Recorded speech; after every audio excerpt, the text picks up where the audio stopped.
Öldin hennar, 1928. Skömmu eftir miðnætti þann 27. febrúar 1928 strandaði togarinn Jón forseti við Stafnes á Reykjanesskaga.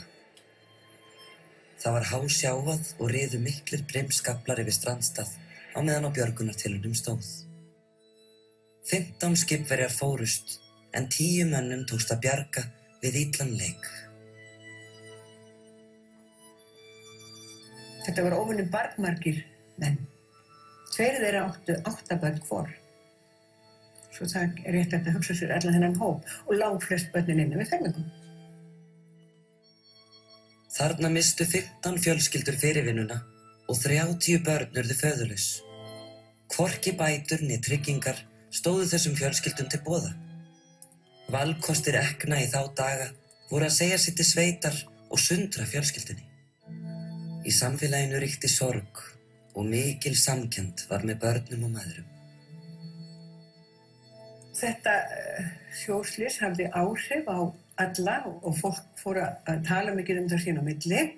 Þetta var til þess að Kvenréttindafélag Íslands boðaði til sín fulltrúa frá 10 kvenfélögum, margs konar félögum, safnaði þeim öllum saman á Kirkjutorgi 4 og þar var ákveðið að stofna mæðrastyrksnefnd til þess að reyna að bæta kjör einstæðra mæðra og barna þeirra.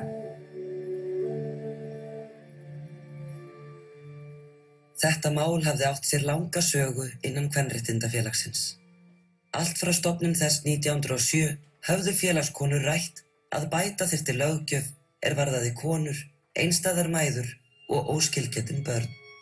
Kosin var framkvæmdanefnd og hlaut hún nafnið Mæðrastyrksnefnd. Þann 20. apríl 1928. Laufey Valdimarsdóttir var fyrsti formaður hennar og gegndi því hlutverki til dauðadags.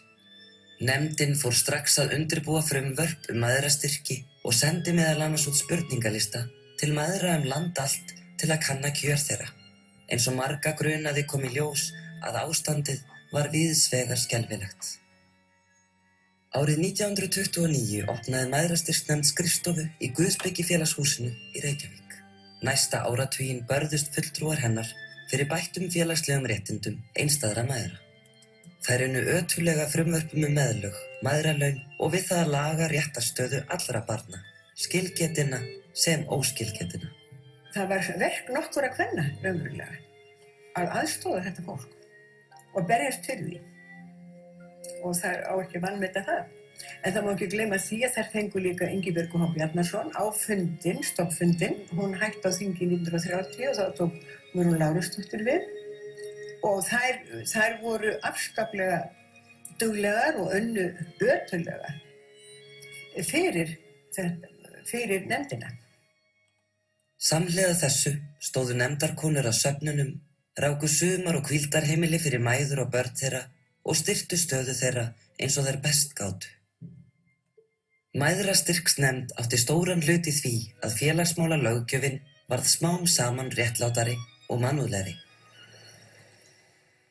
Enn þann dag í dag vinnur nefndin viðamikið sjálfboðastarf til að bæta kjör bágstaddra, þar á meðal með matargjöf.